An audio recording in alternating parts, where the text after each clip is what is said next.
E aí, pessoal, tudo bem? Voltamos aí para mais uma aula e vamos continuar o assunto hoje sobre reino animal. Hoje a temática é o segundo grupo do reino animal, que são os quinidários. Nós, na aula passada, vimos os poríferos, vimos algumas características básicas que envolvem todo o grupo, que foram os poríferos. E hoje vamos falar de um grupo específico, aqueles animais que urtigam. Estão prontos? Então vamos lá. Nós vamos falar hoje do segundo grupo do reino animal, que são os quinidários, né? De onde é que vem esse nome, quinidários? Vem do grego quinide, que significa urticar, ardência, ou a palavra koilos, que significa oco. E entero significa intestino, porque esse grupo ele acaba tendo dois nomes: quinidários, ou seja, animais que têm um corpo que urtica, ou selenterados ou coelenterados, que são chamados de animais ocos, que é uma das características desse grupo, que é ter um corpo, né, oco, já que ele tem um trato intestinal, apenas uma cavidade gástrica. Os quinidários são os segundos no grupo evolutivo, né? Eles vêm posteriormente aos poríferos, mas eles são os primeiros dentro do grupo dos eutozoários ou animais verdadeiros.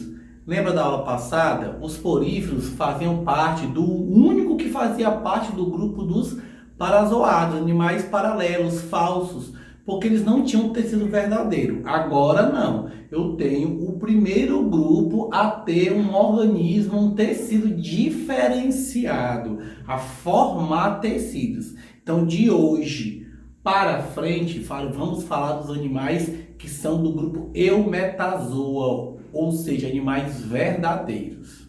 Quem são os quinidários, né? Você conhece eles vulgarmente aí por águas-vivas, corais e anêmonas, tá? Mas quais são as características básicas do grupo, né? Todos eles têm simetria radial, isso não é uma novidade, os poríferos tinham simetria radial, ou seja, se eu cortar ele na metade, ele vai formar uma meia-lua.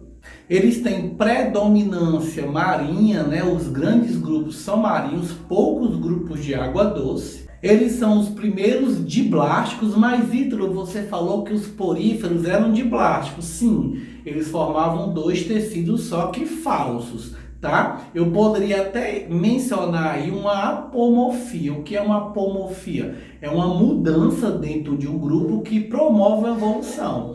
Esses são aí os primeiros a serem, né, diblásticos verdadeiros. Ou seja, dentro do processo evolutivo, eu tenho ectoderma e endoderma, já que eles são diblásticos.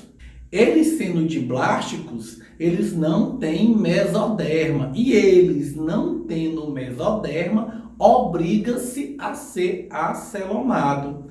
Então, os poríferos tinham essas características, né, diblásticos e acelomados, só que isso eram características similares, paralelas, né? O primeiro animal realmente diblástico de verdade e acelomado de verdade são os quinidários.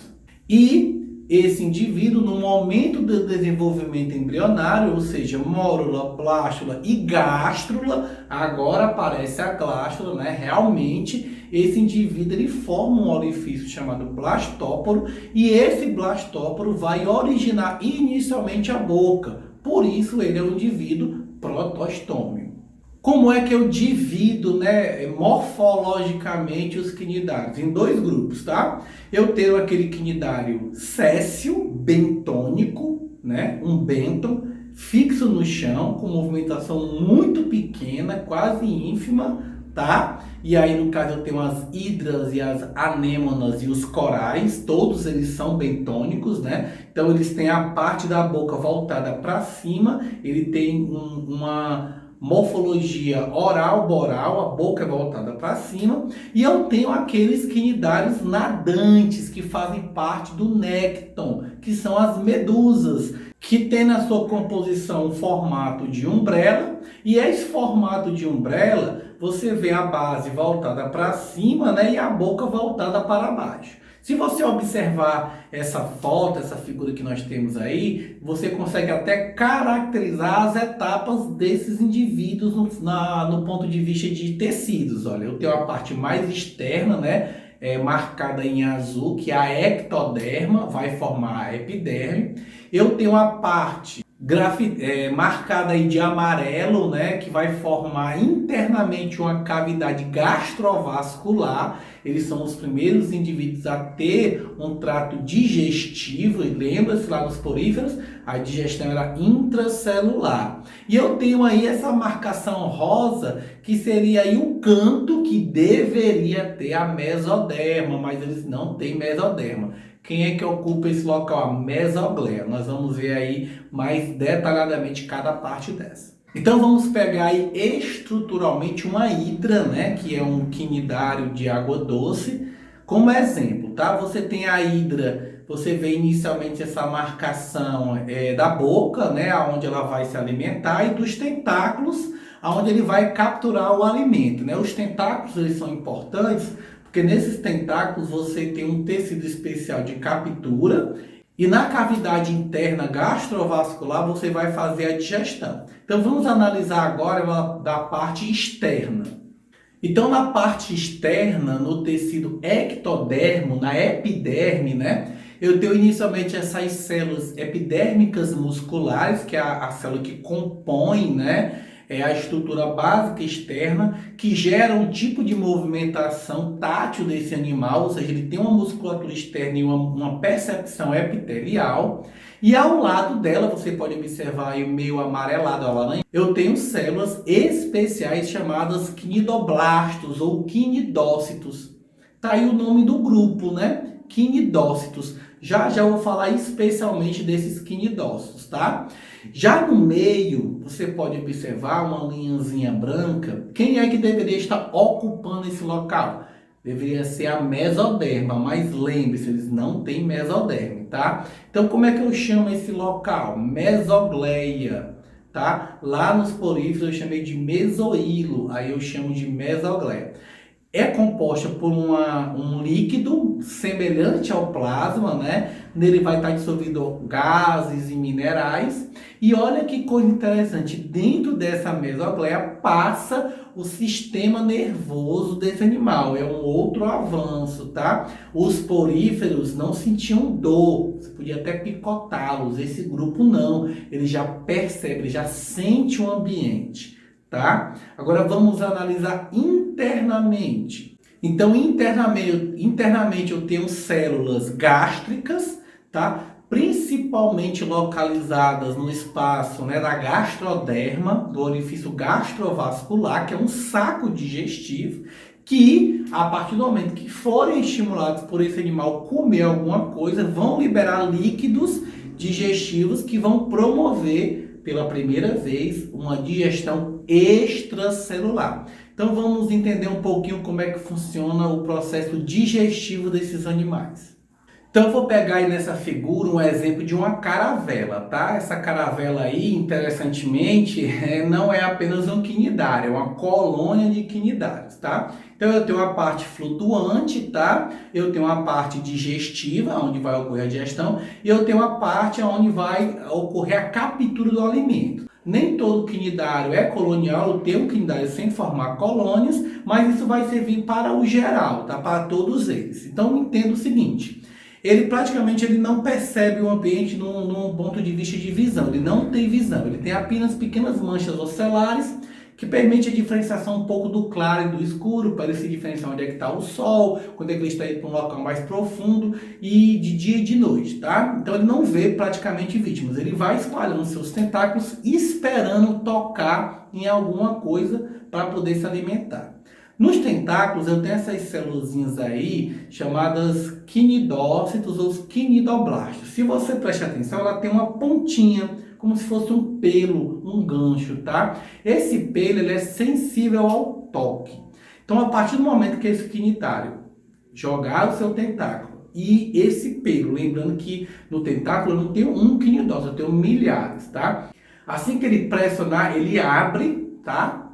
Ele lança um gancho chamado nematocisto. E o que é que tem na ponta desse nematocisto? Uma neurotoxina. Então, a partir do momento que ele tocar em algo, ele vai começar a liberar os nematocistos. Esses nematocistos vão se impregnar na pele de uma vítima, por exemplo, de um peixe.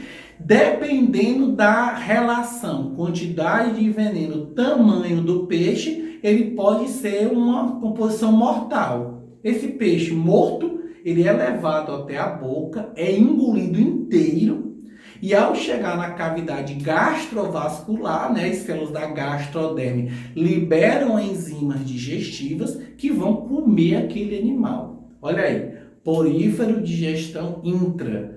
Eu agora nos quinidários tenho digestão extracelular. Mas, Ítalo, quando uma água-viva dessa queima a gente, por que ela não mata? Bem, depende, né? Mata. Dependendo da espécie, ela pode ser mortal, como tem espécie que lhe queima. As que andam aqui muito na nossa região, né, no Ceará e no Brasil, elas são menos tóxicas. E até mesmo porque quando você começa a ser queimado, você sai de perto. Mas se você fosse cercado por um conjunto delas, provavelmente você seria queimado até a morte.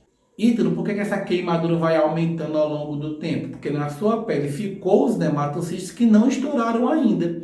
Por isso tem pessoas que passam, né, areia molhada para arrancar o nematocisto e o veneno tocar na areia úmida, e outras urinam no local, porque a ureia, a acidez da ureia, desnatura a proteína que está queimando a sua pele. Então arde no momento, mas aquela queimadura diminui do local. Nós temos aí a vespa do mar na Austrália, que se ela tocar em você, a relação veneno-massa corporal, que é a sua de uma pessoa de 60, 80 quilos, na maioria das vezes ela é mortal. Como é que esse indivíduo se movimenta, tá? Os nadantes, como as medusas, é claro, ela vai, né, se movimentando a umbrella e nadando. E aqueles que são sésseis, né? Lembra que eu falei que lá na mesogleia eles têm musculaturas com nervos, né? Eu tenho um nervo na mesogleia e na parte epitelial tem musculatura. Então ela é capaz de se contrair epidermicamente e literalmente dar uma estrelinha e se movimentar. Lembrando que não é a prioridade dela. A prioridade é ficar séssil, esperando alguma coisa para comer, né, movendo seus tentáculos. Mas quando ela realmente necessita, ela faz esses pequenos movimentos. Como é que eu classifico, né? Como é que eu classifico esses grupos? Eu tenho um grupo que são os antozoários. Esse grupo eu posso caracterizar bem claramente como apenas compostos por indivíduos bentônicos, não há medusa nesse grupo. E eu tenho outros 3 grupos que nele há misto de indivíduos muitas vezes bentônicos e outros nectônicos, como algumas medusas. Vamos ver cada um desses grupos. Classe Anthozoa. Quem é que faz parte da classe Anthozoa? Tá? As anêmonas. É aquela anêmona onde o Nemo do filme Procurando Nemo vivia. Ele é um quinidário, mas por que o Nemo não se queima? Porque ele tem um produto no muco da pele dele que automaticamente, né, anestesia a dor causada pela queimadura da anêmona. E aí aquela relação vira uma protocooperação. A anêmona protege aquele peixinho palhaço que é pequeno e ele acaba servindo de isca, né? Porque um outro peixe vê e fala, vale, aquele peixe está vivendo ali, é porque ali não tem problema. Quando ele vai caçar, que se aproxima, a anêmona toca no peixe, mata e se alimenta daquele peixe. E eu também tenho os corais, tá? Os corais, interessantemente, liberam dentro do seu processo, né, uma pedra calcária, tá? Um esqueleto de carbonato de cálcio, e ele cresce, né? Em média, um coral, ele cresce 2,5 centímetros por ano. Aí você vai ver as grandes barreiras de corais da Austrália que tem centenas de quilômetros.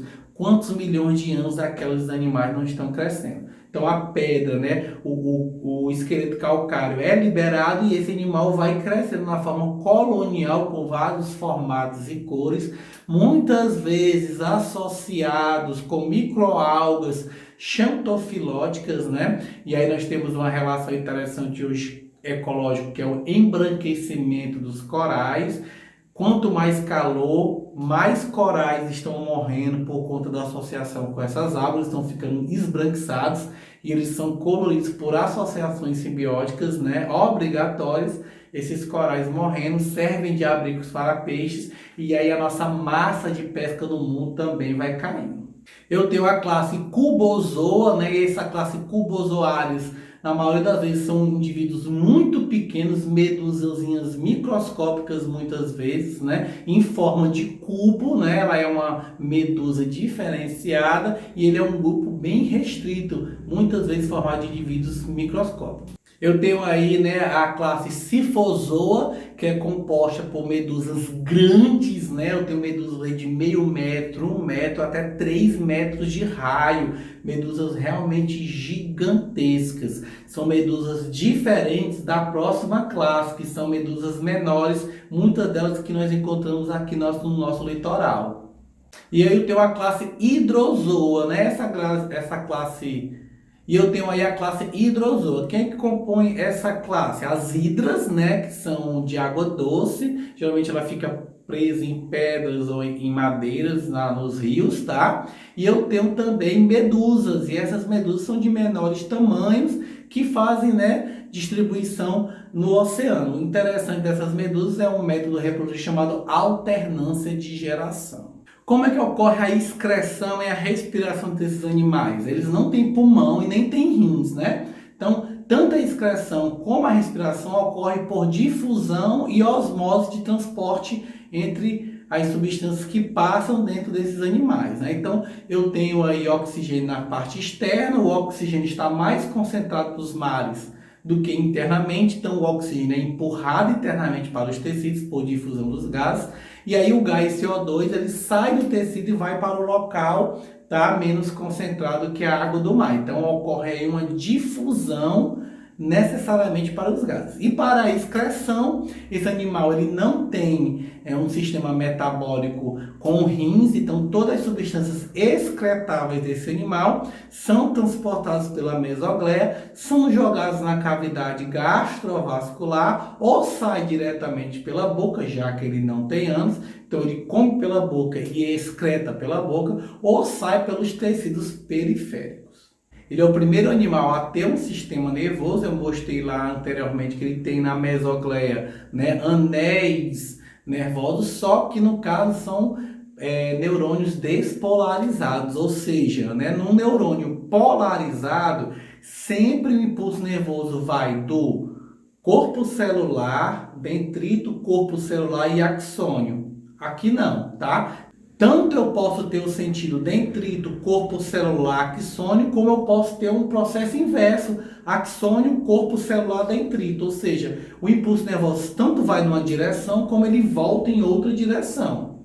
E eu também tenho aí o início de um sistema ocular. Então eles são os primeiros a ter ocelos, né, um local especializado, né, um conglomerado chamado ropáleos, e esses ocelos eles conseguem permitir a percepção de claro e escuro, né? O sol está lá em cima, opa, ali é a parte superior, então se eu descer mais é a parte inferior. Então ele consegue ter uma noção, mas ele não forma imagens ainda, só percepção de claro e escuro. E vamos fechar a aula de hoje falando um pouquinho da reprodução deles, tá? Eles tanto fazem reprodução sexuada como assexuada, tá? Na assexuada, ela pode ser por brotamento, igual as que ocorrem lá nos poríferos, né? Nasce um broto lateral por divisão mitótica daquele indivíduo, esse broto cai no chão, tá? E aí se fixa no chão, formando um indivíduo semelhante, ou ele faz um broto, né? Que nós vamos ver já já, onde ocorre uma ruptura e forma-se uma medusa. Qual é o processo onde forma essa medusa? É chamada de estrombilização, tá? Só que a estrombilização é um processo misto, tá? Aonde, a partir do momento que eu formo o estróbilo, ocorre uma secção desse estróbilo formando uma éfira, e essa éfira ela é uma medusa jovem. Essa éfira vai crescer, formar uma medusa. Essa medusa haploide vai liberar sua carga genética dentro do sistema, ou seja, um espermatozoide ou um óvulo, que vão se juntar, ou seja, eu tenho indivíduos nadantes que liberam seus gametas, que se juntam.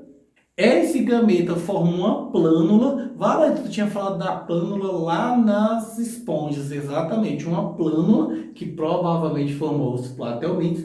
Essa plânula, ela vai se fixar no chão e formar novamente um broto séssil, tá? Então eu tenho aí uma segmentação aonde os indivíduos eles mudam de carga, né, 2NN para poder gerar aí uma formação estróbila. E eu tenho um processo conhecidíssimo chamado metagênese ou alternância de geração, tá? Aonde eu parto de um indivíduo sexo, olha, não vamos confundir. Na estrobilização, o indivíduo permanente, o indivíduo que mais perdura, é a parte livre e nadante. Aqui na alternância de geração, o indivíduo que mais perdura é a parte séssil, a parte bentônica, a parte que fica fixa. Então, lá na estrobilização, a parte dominante é nadante, na alternância de geração, a parte dominante ela é séssil. Então, essa parte dominante vai gerar também uma formação estróbila. Então, essa parte séssil ela vai formar um broto. Desse broto vai haver a segmentação de medusas nadantes. Essas medusas nadantes diplóides vão liberar os seus gametas. Esses gametas vão se encontrar, vão formar uma plânula. Essa plânula vai se fixar no chão e dessa fixação dessa plânula ocorrerá o desenvolvimento de um novo pólipo séssil e fixo. Aqui não. Quem é a parte dominante? É a parte do broto, é a parte séssil, a que fica parada e dela sim ela vai liberando sempre novas medusas. Bem, pessoal, essa foi nossa aula de hoje. Falamos um pouco dos quinidários, né? E na próxima aula vamos falar dos platelmintos. Espero que vocês tenham entendido essa aula. Obrigado pela atenção e até a próxima.